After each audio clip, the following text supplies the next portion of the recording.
దేశీయ స్టాక్ మార్కెట్లు ఇవాళ భారీ లాభాల్లో ట్రేడ్ అవుతున్నాయి. సెన్సెక్స్ 400 పాయింట్ల లాభంతో 77,000 ఎగువన కొనసాగుతోంది. నిఫ్టీ కూడా 120 పాయింట్ల లాభంతో 24,000 పైన ట్రేడ్ అవుతోంది. ఇక బులియన్ మార్కెట్ విషయానికి వస్తే బంగారం ఇవాళ స్వల్ప నష్టాల్లో ట్రేడ్ అవుతోంది. గోల్డ్ దాదాపు 200 తగ్గింది. కిలో వెండి ధర 1200 వరకు పెరిగింది.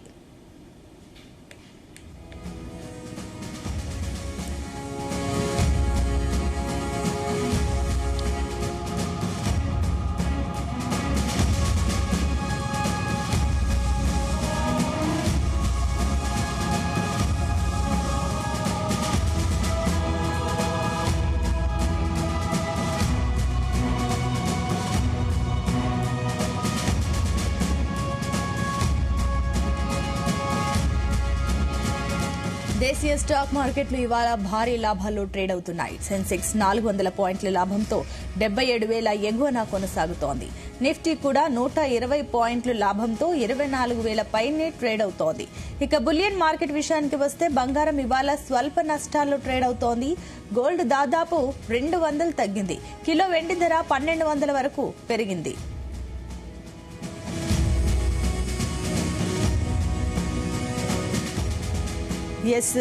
దీనికి సంబంధించి మనకు డీటెయిల్స్ అందించడానికి మనతో పాటు సీనియర్ స్టాక్ మార్కెట్ అనలిస్ట్ అదేవిధంగా ఫైనాన్షియల్ ఎక్స్పర్ట్ జీవి సత్యనారాయణ గారు మనతో పాటు ఉన్నారు. సత్యనారాయణ గారు, గుడ్ మార్నింగ్ అండి. గుడ్ మార్నింగ్ సునీత, మన ప్రేక్షకులకు కూడా గుడ్ మార్నింగ్. సత్యనారాయణ గారు, సో ఈ రోజు ఒక రకంగా చూస్తే కూడా స్టాక్స్ ఏ రకంగా ఉండబోతున్నాయి, ఎండింగ్ టైంకి ఏ రకంగా ఉంటుంది, అండ్ ఇంకోటి బులియన్ మార్కెట్ లో బంగారం తగ్గడం, వెండి పెరుగుతుంది, ఏంటి అసలు ఎందుకు ఈ డిఫరెన్స్? ఓకే, ఇది ఒక సూపర్ గుడ్ న్యూస్ ఎవరికి, ఇన్వెస్టర్లకి. ఎలా అంటే అంతర్జాతీయంగా క్రూడ్ ఆయిల్ ధరలు బాగా పడిపోవటం, బ్రెంట్ క్రూడ్ ఏకంగా 70.8 అంటే $78 దగ్గర ట్రేడ్ అవటం, ఇది మనకి మన నిఫ్టీ గానీ సెన్సెక్స్ గానీ మంచిగా పాజిటివ్ లోకి వెళ్ళటానికి ఇది దోహదపడటం జరిగింది. అయితే మనము ఈ బ్రెంట్ ఆయిల్ తగ్గటం వల్ల మనకు వచ్చే లాభం ఏంటిది, అసలు మనం ఏ షేర్లలో దృష్టి పెట్టాలి అవి చూద్దాం. ఈ క్రూడ్ ఆయిల్ అసలు ధరలు తగ్గడానికి ముఖ్య కారణం ఏమిటో కూడా చూడాలి. ఎలా అంటే ఇప్పుడు యుఎస్ ఇరాన్ చర్చలు ఏదైతే ఉందో, ఖతార్ దోహాలో జరిగినటువంటి అమెరికా ఇరాన్ చర్చల్లో పాజిటివ్ ప్రోగ్రెస్ అన్నమాట. అంటే దీంతో ఏమైతుంది, స్ట్రైట్ ఆఫ్ హార్మూజ్ లో ఆయిల్ రవాణాకి ఈ ఉద్రిక్తతలు లేవు, సప్లై వచ్చేస్తుంది. తర్వాత ఓపెక్ అంటే ఆయిల్ ప్రొడ్యూస్ చేసే గల్ఫ్ కంట్రీస్ ఏవైతే ఉన్నాయో వాళ్ళు సప్లైని కానీ ప్రొడక్షన్ కానీ పెంచే ఆలోచనలో ఉన్నారు. అంటే నెక్స్ట్ వీక్ వాళ్ళు ఏదైతే మీటింగ్ ఉందో, జరగబోయే మీటింగ్ లో వాళ్ళు ఏం చేస్తున్నారు, ప్రొడక్షన్ పెంచాలని 1.88 లక్షల బ్యారెళ్లు ఎక్స్ట్రా ప్రొడక్షన్, ఎందుకంటే ఇప్పుడు క్లియర్ అయిపోయింది గొడవ లేదు అని, వాళ్ళు పెంచే అవకాశం ఉండటం తోటి ఈ మార్కెట్ లో ఒక్కసారిగా ఆయిల్ సప్లై పెరిగిపోతుంది. ఈ ఆయిల్ సప్లై ఎప్పుడైతే పెరిగిపోతుందో ఆటోమేటిక్ గా ధర తగ్గిపోతుంది, డిమాండ్ తగ్గిపోతుంది, యూసేజ్ అలానే ఉంటుంది.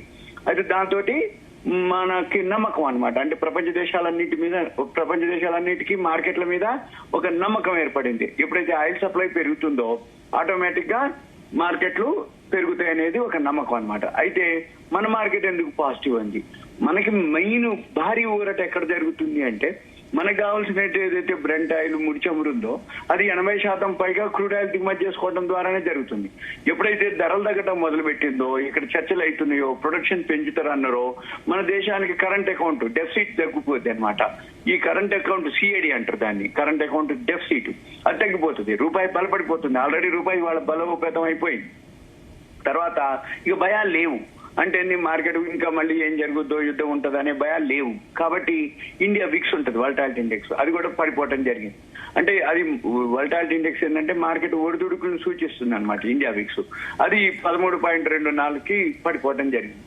అది మార్కెట్ స్థిరత్వాన్ని చూపిస్తుంది, అంటే పాజిటివ్ లో ఉండే అవకాశాలు ఉన్నాయని చూపిస్తుంది. అది ఇక తర్వాత నిఫ్టీ సెన్సెక్స్ ఏదైతే ఉందో అది బాటమ్ కి రావడం జరిగింది, అది సపోర్ట్ తీసుకోవడం జరిగింది, పెరగడం జరిగింది. ఇకపోతే ఇప్పుడు ఈ వీడియో చూసే ఎవరైతే వీక్షకులు ఉన్నారో వాళ్ళందరికీ ఏంటిది, దీనివల్ల ఏం బెనిఫిట్ అవుతుంది, ఫాస్ట్ గా ఏ రంగాల్లో మూవ్మెంట్ ఉంటుంది.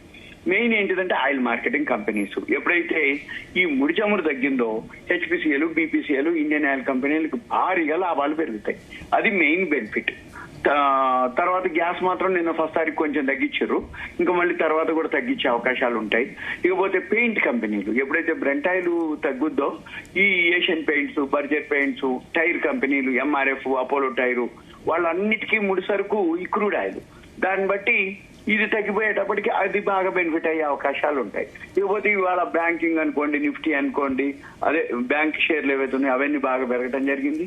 మళ్ళీ ఇంకొకటి ఏంటిది అంటే ఇవాళ గురువారం ఏదైతే ఉందో ఈ గురువారం రోజు బిఎస్సి సెన్సెక్స్ వీక్లీ ఎక్స్పైరీ.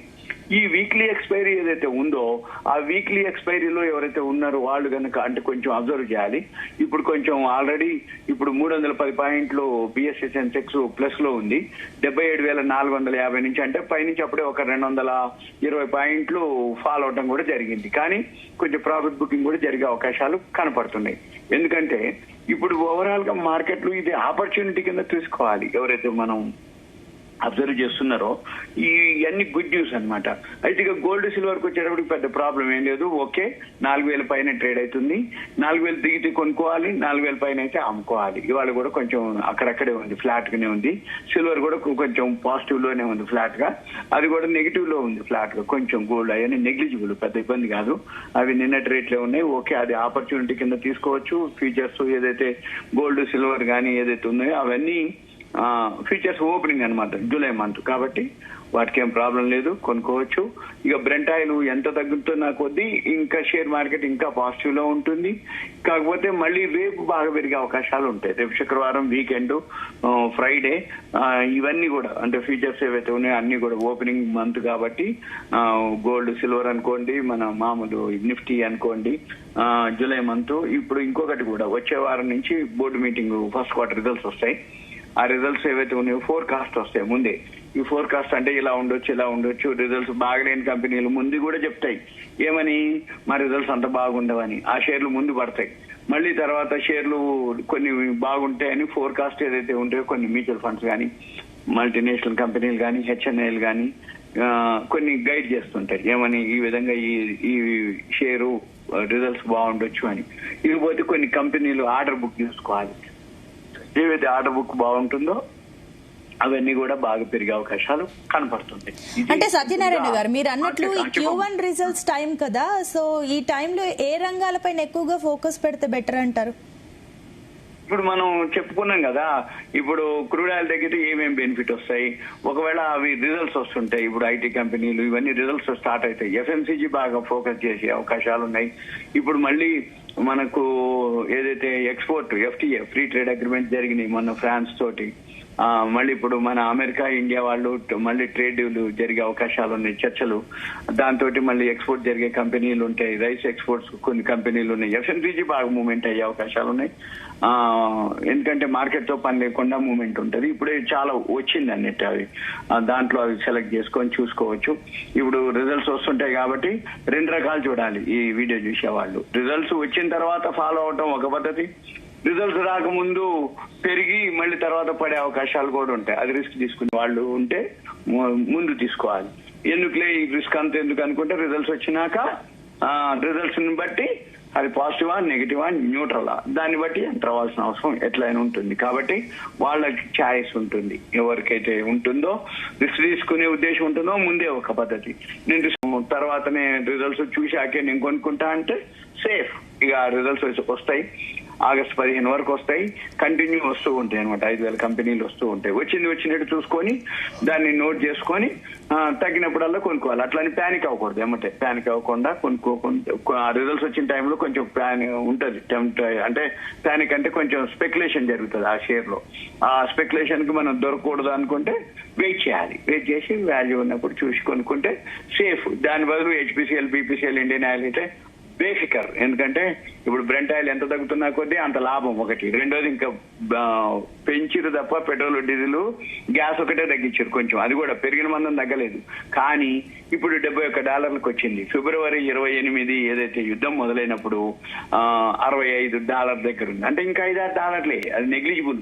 అది కూడా తగ్గే అవకాశాలు కనపడుతున్నాయి. మళ్ళీ ఆ రేట్లకు వస్తే ఈ 3 నెలలలో జరిగినటువంటి మళ్ళీ ఇప్పుడు కొనాలన్నమాట. ఆయిల్ మార్కెటింగ్ కంపెనీస్ కొనుక్కోవాలి మళ్ళీ ఈ తక్కువ ధరలో.